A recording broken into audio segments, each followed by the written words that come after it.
আমি নিজ চোখে দেখছি, আমার এই দুই চোখে দেখছি।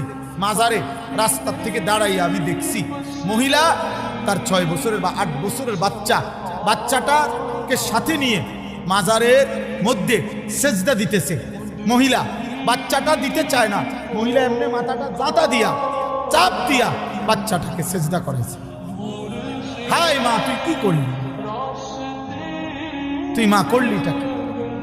তুই তোর ছেলেটাকে মুশরিক বানায় দিলি।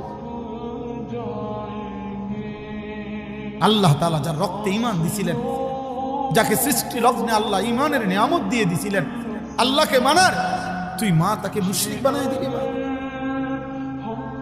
কি করলাম? মা তুমি ছেলেটাকে কি করলা? তুমি সুদের টাকা নিয়ে ছেলে মানুষ করছেন কেন? আপনি বুঝের ছেলে বুঝে না? বর্তমান সময়টা তো এমন, এখন আরো বেশি।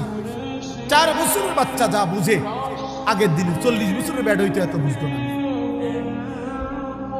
5 বছরের বাচ্চা পৃথিবী এখন যা বুঝে, 50 বছরের বুড়া বিয়াও দুনিয়া তো বুঝে না। দুনিয়া তো বুঝে না। অতএব আমাদের এই সচেতনতা ভীষণ দরকার।